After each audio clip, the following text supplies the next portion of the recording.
कत्ल गाहों से चुनके हमारे अलम और निकलेंगे उस शाक के काफिले,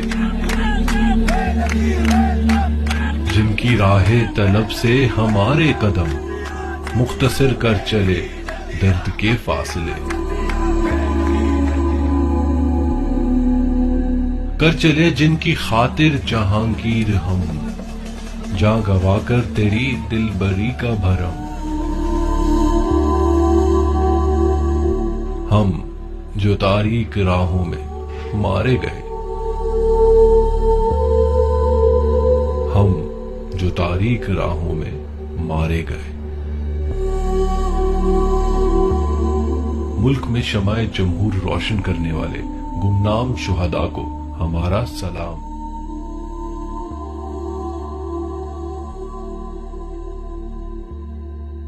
अस्सलाम वालेकुम नाज़रीन, कारसाज़ सानिए जे हवाले से अॼु ख़ासि प्रोग्राम सां गॾु मां आहियां ज़ुएब ज़रदारी। नाज़रीन, असीं हिन वक़्तु कारसाज़ जी उन यादगार वटि मौजूदु आहियूं। 18 अक्टूबर 2007 ते मोहतरमा बेनज़ीर भुट्टो पंहिंजी जलावतनी ख़त्म करे पाकिस्तान वापसि आई हुई ऐं कराची पहुचण ते सॼे मुल्क मां लखें कारकुननि हुनजो इस्तक़बाल कयो ऐं हुनजो काफ़िलो एयरपोर्ट खां केतिरनि ई कलाकनि जे सफ़र तइ करे राति जो 12:02 ते जॾहिं हिते कारसाज़ जे हिन मक़ाम ते पहुतो त हिते हिकु ॿ पुठियां ॿ ज़ोरदार बम धमाका थिया, जंहिंजे नतीजे में मोहतरमा त महफ़ूज़ रही, पर संदसि हिफ़ाज़त लाइ बीठल कारकुन जानिसार उन्हनि जी शहादत थी ऐं केतिरा ई उनमें ज़ख़्मी थिया। तक़रीबन इहो ॿुधाए थो 165 कारकुन उनमें शहीद थिया ऐं 500 खां वधीक उनमें ज़ख़्मी थिया। पाकिस्तान पीपल्स पार्टी जे तरफ़ां जी हर साल जीअं उन्हनि खे हिते शहीदनि खे भेटा पेश कई पई वञे, उन्हनि जी हिन यादगार ते ॾिया ॿारिया विया आहिनि।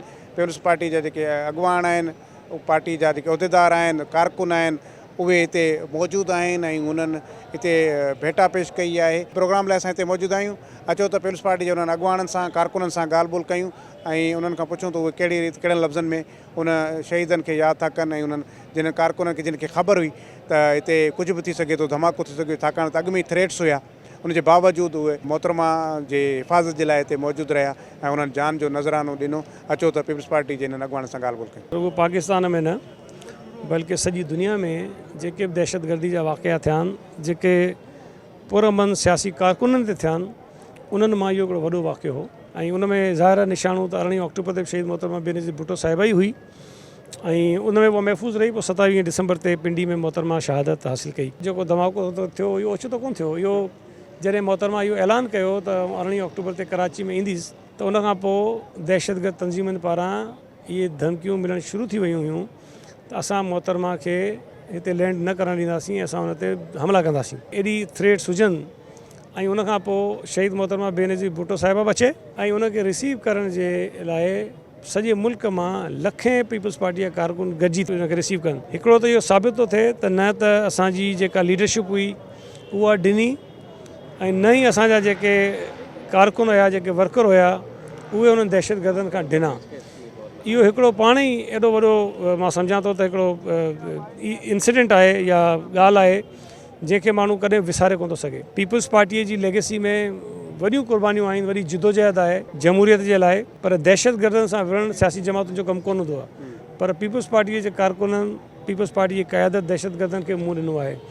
मां इहो सम्झां थो त पाकिस्तान में जॾहिं बि तारीख़ लिखी वेंदी सियासी जिदोजहद जी, मुल्क में जमहूरियत जी बहालीअ लाइ, त उन में पाकिस्तान पीपल्स पार्टीअ जे कारकुननि जूं जेके कुर्बानियूं आहिनि उहे त हमेशह लिखियूं वेंदियूं, पर कारसाज़ में जेके असांजा वर्कर शहीद थिया आहिनि उन्हनि जो नालो बि उन में रोशन हूंदो। जेके क़ुवतूं, जेके माण्हू, जेके ताक़तूं, जेके सोचूं 18 अक्टूबर में मुलविस आहिनि, उन्हनि ई 27 दिसंबर वारो वाक़ियो बि करायो हुयो। इहे ॿई वाक़िया जॾहिं थिया त पीपल्स पार्टी हुकूमत में कोन हुई ऐं जेके हुकूमतूं उन वक़्तु मौजूदु हुयूं उन्हनि कोशिशि कई त हिननि ॿिन्हिनि केसनि जी जेका तहक़ीक़ात आहे, जेका इन्वेस्टिगेशन आहे, उनखे ख़राबु कनि। 2007 में 18 अक्टूबर जे वाक़े जी FIR बि पीपल्स पार्टीअ खां न वरिती वई। असांखे FIR कटाइण जे लाइ बि जिदोजहद करणी पई, कोर्टनि में वञणो पियो। जिते हुकूमतुनि जो इहो हाल हुजे उते तव्हां इहो कीअं एक्सपेक्ट कंदव त को केस जेको आहे सो हल थींदो।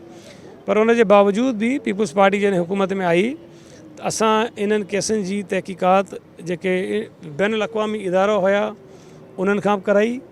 यूनाइटेड नेशंस जी टीम हिते आई ऐं पाकिस्तान में जेके इदारा हुया असां उन्हनि खां बि कराई ऐं उन में कुझु माण्हू गिरफ़्तार बि थिया, कुझु माण्हू जिन जा नाला आया पोइ बाद में ड्रोन अटैक्स जेके थिया उन में उहे मारिजी विया ऐं जेके गिरफ़्तार थियल माण्हू हुया जंहिंजे ख़िलाफ़ु काफ़ी शहादतूं ऐं सबूत मौजूदु हुआ उन्हनि खे पाकिस्तानी अदालतूं कुझु अर्सो अॻु में रिहा करे छॾियो, आज़ादु करे छॾियो।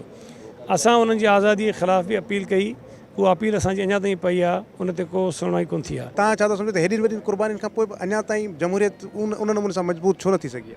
आऊं इन ॻाल्हि सां इतफ़ाक़ थो कयां तव्हांजी त मोहतरमा बेनज़ीर भुट्टो साहिब जी क़ुर्बानी हुजे, 18 अक्टूबर में असांजे शहीदनि जी क़ुर्बानी हुजे, या उन खां पोइ ते हलिया वञो शहीद ज़ुल्फ़िकार अली भुट्टो जी क़ुर्बानी हुजे, असांजा ॿिया कारकुन जेके जेलुनि में रहिया जिनखे फायूं ॾिनियूं वयूं उन्हनि जी क़ुर्बानी हुजे। उन्हनि सभिनी जो मक़सदु इहो हो त हिन मुल्क में जेको आइन आहे उहो नाफ़िज़ थिए, हिन मुल्क में जमहूरियत हुजे, हिन मुल्क में रहण वारनि माण्हुनि जी नुमाइंदा हुकूमतूं हुजनि। पर इहा बदकिस्मती आहे, इहा तल्ख़ हक़ीक़त आहे त हिननि कोशिशुनि जे बावजूदु अॼु बि असां उहो आइडियल डेमोक्रेसी हासिलु न करे सघिया आहियूं जिन जे लाइ क़ुर्बानियूं ॾिनियूं वयूं आहिनि।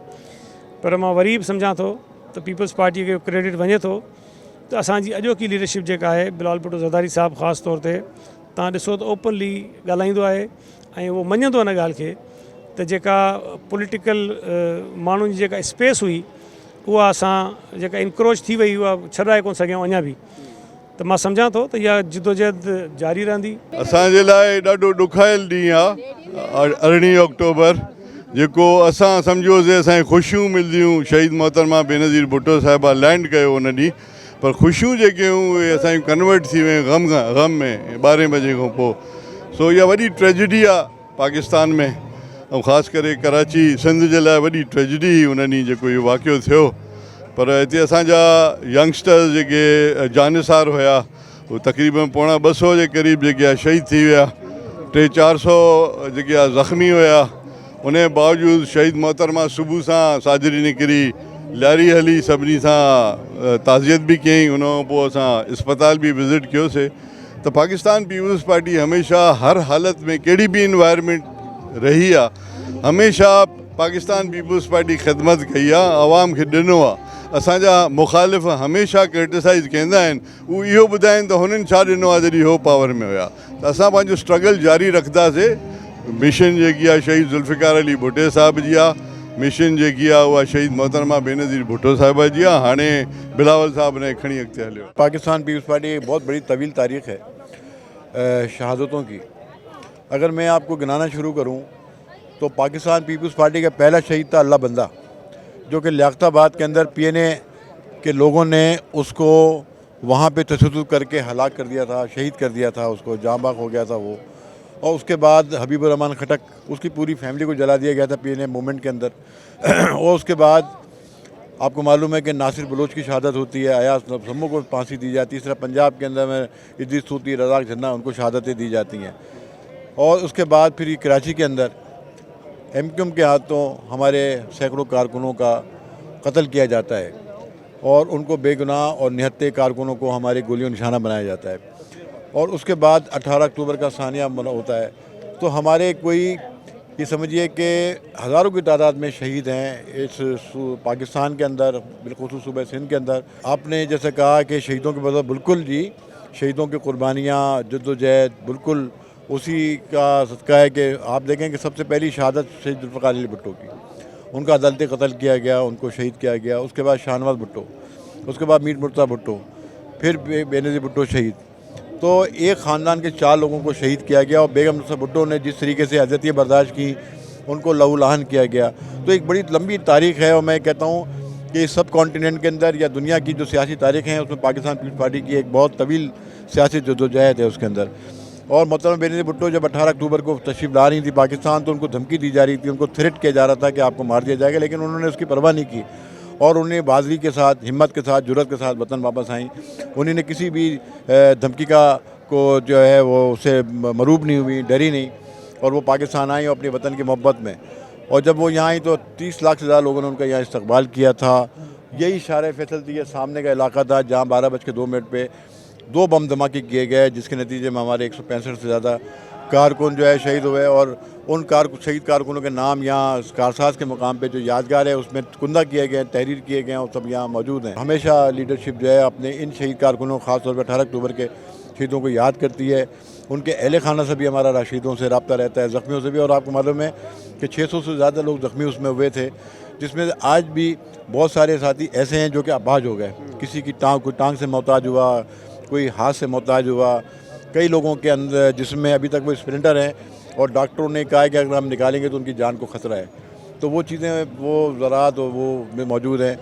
तो हमेशा हम इन शान कारसाज के शोधा को याद रखते हैं। साल में बरसी तो एक दफ़ा आती है, लेकिन हम रोज़ याद करते हैं। पीपल सेक्रेटेरिएट के अंदर शोधा गैलरी है, जहाँ इन तमाम शोधा की तस्वीर मौजूद हैं, उनके नाम लिखे हुए हैं, उनके ज़िले लिखे हुए हैं।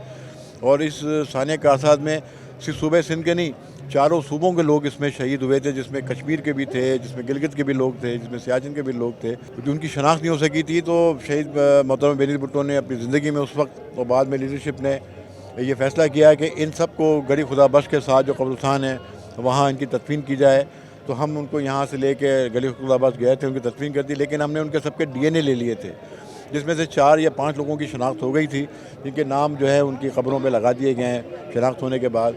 लेकिन वो DNA अभी भी महफूज हैं। अगर कोई क्लेम करता है, कोई आता है, तो हम कोशिश करते हैं कि उनको वो कर लें। वो जो शहीद हो गए और वो जिनके आज हाथ नहीं है, पाँव नहीं है, जिस्म के मुख्तलिफ अज़ा नहीं है, और वो भी आज भी पाकिस्तान पीपल्स पार्टी का तिरंगा लेके बिलावल भुट्टो ज़रदारी के साथ आज भी उस जद्दोजहद में है।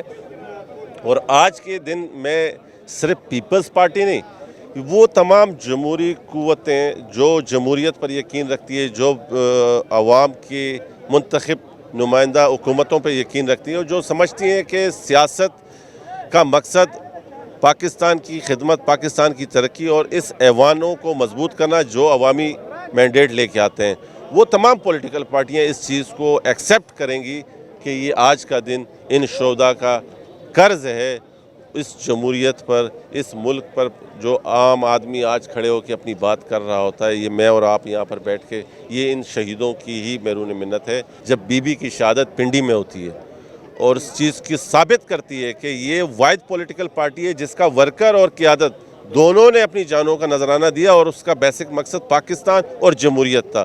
तो मैं समझता हूँ कि इंशाअल्लाह अभी जो आने वाले इलेक्शन है 2024 में बिलावल भुट्टो ज़रदारी साहब इन्हीं शहीदों की कुर्बानियों की बदौलत दोबारा वज़ीर आज़म पाकिस्तान की सीट पे पहुँचेंगे और बीबी शहीद के जो वो अधूरे ख्वाब थे उनको कंप्लीट करके इन शहदा की जो कुर्बानी है उसको भी तस्कीन मिलेगी और खराज अकीदत सही मानों में उस दिन मिलेगी जो कि बीबी शहीद के वो अधूरे ख्वाब पूरे करेंगे। 18 अक्टूबर जी शौदा के कराची अकीदत पेश कयूं था जी पंहिंजे शहीद कायद जलाउद्दीन ख़त्म करे कराची पुगी त लाखों माण्हू उन जे इस्तक़बाल जे लाइ आया। जमहूरी दुश्मन क़ुव्वतनि खे बर्दाश्त न थियो, उन्हनि ते बाद धमाका थिया, पर कारकुननि जानसारनि ऐं बेनज़ीर पंहिंजे कायद जी हिफ़ाज़त जे लाइ उनजे अॻियां डाल थी बनिया पंहिंजी जान जो नज़रानो पेश कयो। उन शहादतनि जी बनोरत अॼु जमहूरियत क़ाइमु आहे। अॼु असां डिप्टी मेयर या मेयर आहियूं त इन शहीदनि जे करे, उन्हनि जी कुर्बानीनि जे करे इन शहर में असां आहियूं ऐं इंशाअल्लाह जनरल इलेक्शन में पाकिस्तान पीपल्स पार्टी कामयाबी अमाणींदो ऐं चेयरमैन बिलावल भुट्टो ज़रदारी के मुल्क जे वज़ीर आज़म कंदासीं ऐं असां मुतालबा कंदासीं आलिया अदलयान सां त असांखे इन शहीदनि जी खून सां इंसाफ़ कयो हुए। पाकिस्तान पीपल्स पार्टी शहीदनि जे करे आहे ऐं शहीदनि जो वारिस बिलावल भुट्टो ज़रदारी साहब आहे। पाण हिकिड़ो शहीद घराने सां ताल्लुक़ु रखे थो जंहिं पंहिंजी पूरी फैमिली इन मुल्क जे लाइ, ग़रीब आवाम जे लाइ, धरती जे लाइ क़ुर्बान कयो। उनखे वधीक अहसासु आहे इन शहीदनि जो ऐं आउं बि हिकिड़ो शहीद जो परज़ंद आहियां त अॼु इन करे इन ते पार्टी एतमाद कयो त शहीदनि खे कॾहिं बि पीपल्स पार्टी कोन विसारींदी आहे। गरबा ॿुधायो त तव्हां हिकु त हुई बि on the line of fire हूंदो आहे जर्नलिस्ट न, त तव्हां हुन में ज़ाहिर आहे इन सॼे हुन में मौजूदु हुयो। छा मंज़र हुयो, छा सूरत हाल हुई, छा ॾिठो तव्हां हुन ॾींहुं? कहिड़ियूं यादूं आहिनि या कहिड़ियूं उहे शयूं जेके शायदि रिपोर्ट नथियूं हुजनि तव्हांजे अखियुनि में, उहे मंज़र हुजनि जेके तव्हां असांजे नाज़िरनि खे ॿुधायो? जी बिल्कुलु, उहे शयूं अञा ताईं रिपोर्ट न थियूं आहिनि ऐं उहो मंज़र अॼु बि असांजे अखियुनि जे साम्हूं, मुंहिंजे अखियुनि जे बिल्कुलु साम्हूं उहो हंधु आहे। आम तौर ते ही रोड हीअं हलंदो आहे, पर लतीफ़ सरकार वांगुरु त उन ॾींहुं जेको आहे न, उहो जेके जीअं पली जो मच्छी जेका पलो हूंदी आहे उहा उबतो हलंदी आहे, त मोहतरमा बेनज़ीर भुट्टो जी जेका ट्रक हुई उहा उन रॉन्ग साइड वारे साइड सां हली रही, छो जो उन वक़्तु इहो ॿई रोड बंदि थी चुका हुआ। ऐं उहो मंज़र इहो त 17 तारीख़ जे राति जो ई असां एयरपोर्ट ते हुआसीं, सॼी राति एयरपोर्ट ते रहियासीं, मोहतरमा जे अचण जो इंतज़ारु। मोहतरमा जीअं आई लथी, मोहतरमा ट्रक में वेठी, ऐं जीअं मोहतरमा अञा हे जेको स्टार गेट आहे इन खां ईअं मुड़ी त कंहिं कबूतरनि जूं केतिरियूं ई जेके जोड़ियूं छॾे ॾिनियूं, उन मां हिकिड़ो कबूतर मोहतरमा जे कुल्हे ते अची वेही रहियो। उहो फ़ोटो बि शायदि अॼु ताईं आहे, वीडियो आहे, उहो यादगार आहे। उन खां पोइ जीअं असां हिन नाथा खान पुल ते पहुतासीं त हेॾे ॾिठोसीं त ऊंध ई हुई, हींअर जेके तव्हांखे बतियूं ॿरंदे नज़र अचनि पई उहे ॿरियल न हुयूं। हितां हिकिड़ो ख़ौफ़ जी अलामत शुरू थी त शायदि का अलाह न करे का गड़बड़ हुजे, पर जीअं त कारकुननि में एॾो जज़्बो, एॾो जोश हुयो, उन्हनि पंहिंजे मोबाइल्स जेके हुयूं उन वक़्तु ऐं पंहिंजे गाॾियुनि जी लाइट्स आहिनि उहे सभु खोले छॾियूं त जीअं मोहतरमा जे ट्रक आहे उन्हनि खे ऐं पोइ जेके आहिनि मोहतरमा जी ट्रक खे पहिरियां हिकु लहर हुई जान निसारनि जी, पर हिते जेॾीमहिल इहा थी त पोइ 3 लहरियूं थी वियूं। उन्हनि 3 लहरुनि जेको आहे मोहतरमा जे ट्रक खे आंदो, ऐं जीअं हिते पहुतो काफ़िलो त हिकिड़ो नंढो धमाको थियो, माना ईअं सम्झो फटाको फाटो त सभु असां ईअं लॻो ॼण टायर बस्ट। हा, टायर बस्ट थियो आहे ऐं त सभिनी चयो कुझु न थियो आहे, कुझु न थियो आहे, ऐं सभु मोहतरमा जे ट्रक जे तरफ़ ऐं उन विच वारी फुटपाथ जे तरफ़ वधणु लॻा त मोहतरमा खे सिक्योर कजे। उन दौरान ॿियो धमाको थियो, ऐं जेॾीमहिल पहिरियों धमाको थियो त मां मोहतरमा जे ट्रक जे अॻियां मौजूदु हुउसि, ऐं जेॾीमहिल ॿियो धमाको थियो त जेकॾहिं मां फुटपाथ जी तरफ़ हुजां त मां बि जीअरो न हुजां, पर इतफ़ाक़ सां मतिलबु रब जी ज़ात बचाइण वारी आहे, मां ट्रक जे उन पासे ॾांहुं हली वियुमि जेॾां मोहतरमा लहंदी हुई ऐं या जिथां मोहतरमा चढ़ी हुई, यानी ट्रक जे हुन तरफ़ अपोज़िट साइड ते थी वियुमि त जेको ब्लास्ट थियो उन में केतिरनि ई जेको आहे सो असांजे शहीदनि जा जेके मुख़्तलिफ़ जिस्म जा टुकड़ा हुआ उहे मुंहिंजे पेरनि जे हेठां ई गुज़री विया।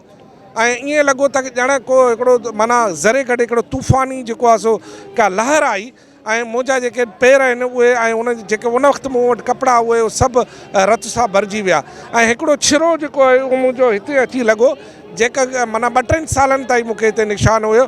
ईअं लॻो त का शइ हिते सड़ी वई, हालांकि हे हिन जेको आहे शर्ट न चिरी, उन शर्ट जे हिन पासे ॾांहुं दाख़िल थी वियो।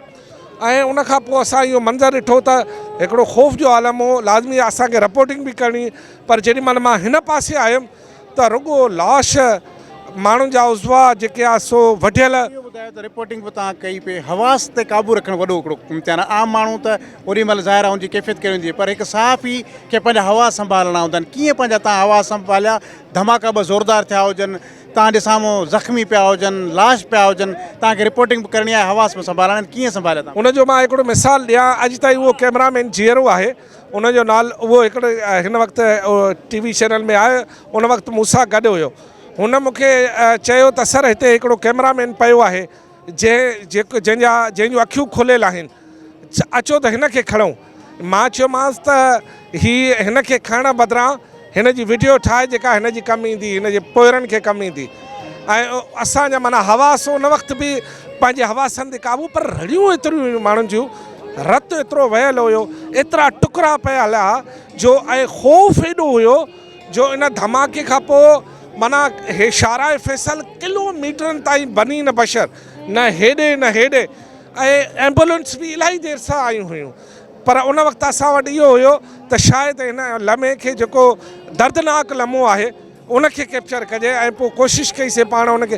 तव्हांखे मां हिकिड़ी ॻाल्हि ॿुधायां त जेॾीमहिल मां पहिरीं ख़बर ॾिनी हुई त मूं पंहिंजे इदारे खे इहो ॿुधायो त मुंहिंजे साम्हूं घटि में घटि 150 लाश पिया आहिनि, त मुंहिंजे इदारे वारे चयो न न न न एतिरा न ॿुधाइजांइ, मथां ख़ौफ़ थी वञे। पोइ असां घटि में घटि फिगर ॿुधाई, पर यह एक हकीकत है। यही रोड था और यहीं से बीबी की गाड़ी गुजरी थी और बीबी की गाड़ी के बिल्कुल पीछे मेरी गाड़ी थी। ब्रिज बीबी ने क्रॉस किया और हमारी गाड़ी पीछे थी और एक धमाका हुआ, बहुत बड़ा ब्लास्ट हुआ। हम थोड़ी देर के लिए एक दूसरे को तसल्लियाँ देते रहे कि नहीं कहीं टायर फटा है या PMT फटी है। फिर हम गाड़ियों से उतर के भागे बीबी की गाड़ी, मैं जानिसारे बेनज़ीर भी हूँ, तो हम बीबी की गाड़ी की तरफ भागे। उतनी देर में दूसरा एक शख्स जो इस फुटपाथ पे खड़ा हुआ था वो मेरे सामने फटा और मैंने खुद देखा उसको, लेकिन हम जानिसार थे, हमने कहा नहीं बीबी को बचाना ज़रूरी है। तो ज़्यादा नुकसान जो हुआ सेकंड वाले धमाके में हुआ, क्योंकि हम सब बीबी की गाड़ी की तरफ भागे थे। मेरे लिए 14 साल कोई बड़ा लंबा अरसा नहीं है। मुझे कल की बात लग रही है कि खून का एक दरिया था, गोश्त के ढेर थे जो जिन्ना अस्पताल में कमरों में पड़े हुए थे। और मेरी एक सिटी काउंसलर उसमें शहीद हुई थी, तो मुझे शनाख्त के लिए बुलाया गया था। तो वो गोश्त जलने की बू आज भी मेरे नाक में और मेरे दिमाग में मौजूद है। खून हम सबके कपड़े थे। बहुत जुल्म हुआ है पाकिस्तान के साथ, पाकिस्तान की आवाम के साथ। पहली बार जब शहीद जुल्फ़िकार अली भुट्टो को खामखा एक नाजायज़ मुकदमे में फंसाकर शहीद किया गया एक कानूनी फ़ैसले के तहत, जिसकी हम मज़म्मत आज भी करते हैं, बहुत अदलिया से माज़रत के साथ हम आज भी मज़म्मत करते हैं। हम बीबी के कातिलों की गिरफ़्तारी के लिए भी दोबारा कहेंगे। मेरा चेयरमैन कहता है कि जी हमारी FIR के ऊपर वो अमल दरामद नहीं हो रहा, जगह को धो दिया गया, शवाहिद को ख़त्म कर दिया गया। तो ज़ाहिर है एक साजिश थी, आलमी साजिश थी, जो कि पाकिस्तान के यूथ के मुस्तक़बिल से खेला गया बीबी को शहीद करके। क्योंकि अगर बीबी आज होती तो यूथ और ख़वातीन और पाकिस्तान के अवाम इस तरह ख्वार ना होते हैं। स्पेशली ख़वातीन के लिए आप क्या कहेंगे जो उस दिन शहीद भी हुई या ज़ख्मी हुई? देखिए, उसकी शहीद के कोटे पर उनकी बहन हमारी MP रहीं, शाहिना शेर अली साहिबा 2 दफ़ा MP रहीं, वो शहीद का ही कोटा था। और बाकी जो भी शोहदा ख़वातीन हैं, पार्टी भूली नहीं है उनको। उनके यहाँ कहीं ना कहीं कोई ना कोई जो था वो साहिब रोज़गार भी हुआ है। क्योंकि हमारा तो नारा है कि चूल्हा जलाना है, तो हमने कभी भी चूल्हे बुझाने की बात नहीं की। उन घरों के चूल्हे जल रहे हैं, हम उनका गम दूर नहीं कर सकते जो कि शहीद हुए हैं, लेकिन हम उनके गम में शरीक हो सकते हैं। तो मेरा चेयरमैन भी जाता रहे शोहदा के घरों पे, पार्टी का हर वर्कर आज भी गया है, कल भी जाएगा उनके मज़ारों पर, उनके शोहदा की फैमिलियों में। ख़ास तौर पे हम रमज़ान के महीने में उन फैमिलियों को ज़रूर याद रखते हैं जो मुस्तहिक़ हैं। उन तक राशन भी पहुँचता है बिलावल हाउस की तरफ से, चेयरमैन साहब की तरफ से। उनकी ज़रूरियात, उनका मेडिकल, जो भी चीज़ें हम जो प्रोवाइड कर सकते हैं, इंसान होने के नाते बिल्कुल हमारी पूरी कोशिश है कि हम उनके उन दुख दर्दों में शामिल हो सकें। सर्वत छा सूरत हाल हुई उन ॾींहुं? तव्हांजो मामू शहीद थियो, खोड़ सारा इनमें कारकुन ॿिया शहीद थिया, ज़ख्मी थिया, तव्हां छा ॾिठो उन ॾींहुं? असल में ॻाल्हि इहा आहे त मुंहिंजो मामो जेको आहे रफ़ीक भुगियो, वल्द उमर भुगियो, DSP जामशोरो हुयो। हू कराची आयो हो छुटियुनि ते, ऐं बेनज़ीर साहिबा जो इलाही वॾो जियालो प्यार कंदड़। ऐं उन जॾहिं धमाको थियो त जेको फर्स्ट ब्लास्ट थियो उन में जेके माण्हू किरियल हुया उन्हनि खे खणण जे लाइ हेठि मतिलबु झुकियो, ऐं सेकेंड ब्लास्ट में सफ़ा ईअं लॻियो त मुंहिंजो मामो सफ़ा ख़तमु थी वियो। जॾहिं असांखे ख़बर मिली घर, त असां फ़ौरन अस्पतालनि में ॻोल्हा कई था, पर असांखे सम्झ में कोन आहे त मामा आहे किथे। पोइ अब्बासी शहीदी अस्पताल में असां रुगो पंहिंजे मामे जी नह खां, अंगूठे जी नह खां असां सुञातो त हीअ असांजो मामो आहे। त सफ़ा जेको आहे लाश भस्म थी वई है। जब वो लोग यहाँ पर आए और बिल्कुल एकदम से इस तरह से हादसे वाला जो सीन है वो क्रिएट हो गया। मोहतरमा उस हादसे में जो है वो सेफ रहीं, लेकिन उनके साथ हमारे जो जानिसार साथी थे, उनके कारकुन थे, वो यहाँ पे शहीद हुए।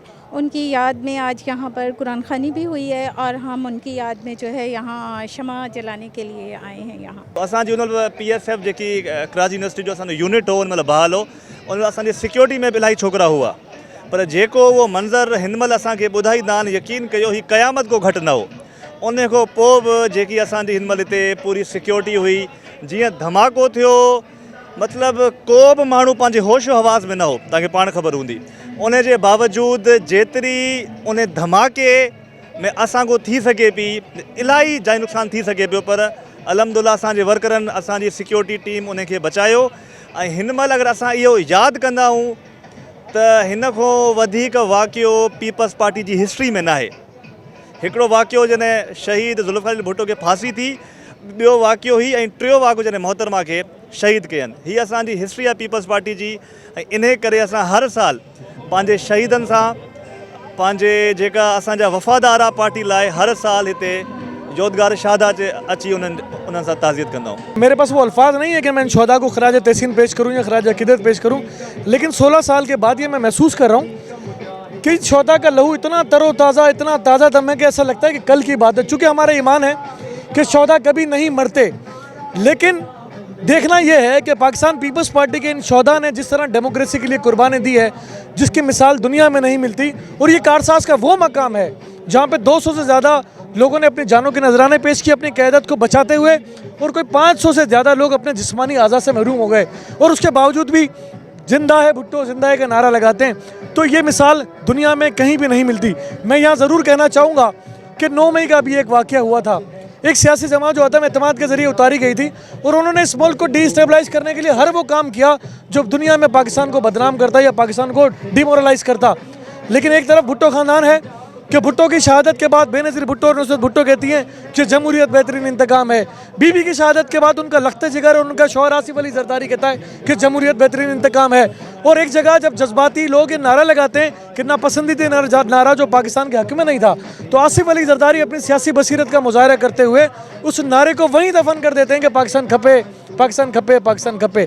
तो जब एक सियासी पार्टी जो सिर्फ अपने आप को इस मुल्क में इसीलिए भी जानों की कुर्बानियाँ दे रही है कि इस मुल्क में वो डेमोक्रेसी चाहती है, देखना चाहती है, सोचती है, मंशूर भी यही है, तो जब तक हमारी डेमोक्रेसी है इन शोहदा की वजह से कायम और दायम रहेगी। और हमारा ईमान है कि इन शोहदा का लहू जो है कभी आएगा नहीं जाएगा और एक दिन आएगा कि ये मुल्क 100% डेमोक्रेसी पर चलता हुआ नजर आएगा इंशाअल्लाह। पीपल्स पार्टी के कारकुनों ने ये नहीं देखा कि हम मरेंगे, हम शहीद होंगे, हम ज़ख्मी होंगे। उनको इल्म था कि मोहतरमा आएगी, मुल्क भी बचाएगी, मुल्क को क्योंकि ये शहीद जुल्फ़िकार अली भुट्टो की बेटी है, तो उस दिन इसलिए इस जमहूरियत के लिए, इस मुल्क के लिए कुर्बानियाँ दिए। और पीपल्स पार्टी के अदवार में हमेशा इस मुल्क को मजबूती मिली है। एटम बम देख लें, तमाम मुसलमानों का आज क्या समझते हैं कि शहीद जुल्फ़िकार अली भुट्टो होते हैं तो आज फ़लस्तीन में इतनी ज़्यादती कभी नहीं होने देते। कुछ भी होता अरबों को वो इकट्ठा करते हैं। चेयरमैन हमारे बिलावल भुट्टो साहब के हुक्म पर हमने जो शोहदाए कारसाज़ है उसके साथ साथ फ़लस्तीन के जो वहाँ पर जुल्म ज़्यादती हो रहे हैं हमने वो जलसा उसमें बदल दिया।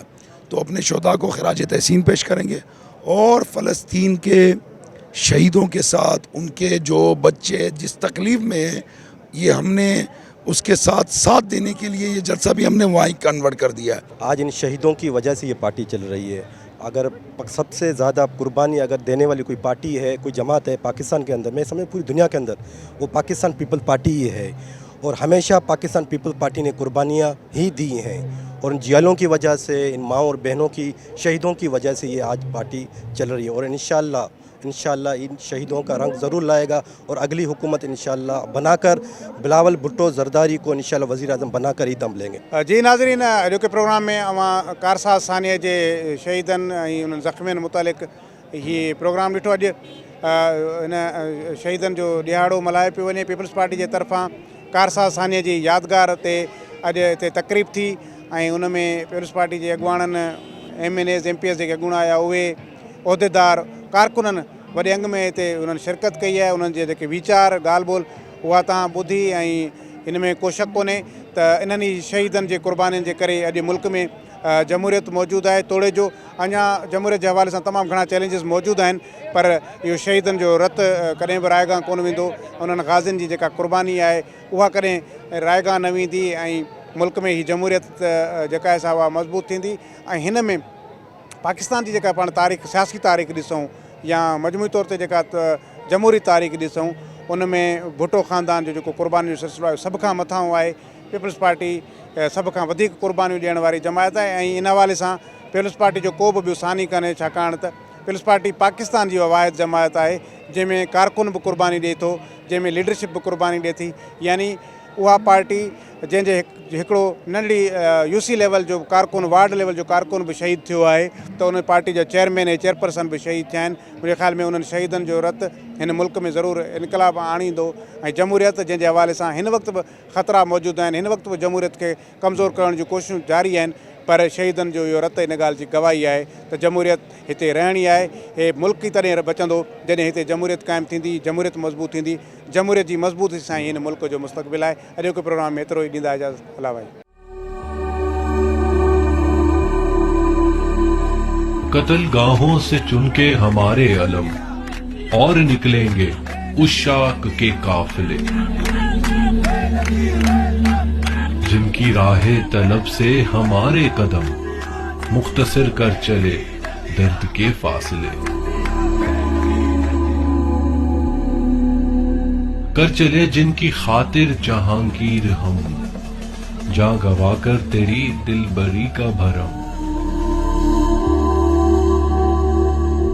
हम जो तारीक राहों में मारे गए, हम जो तारीक राहों में मारे गए। मुल्क में शमाए जमहूर रोशन करने वाले गुमनाम शुहदा को हमारा सलाम।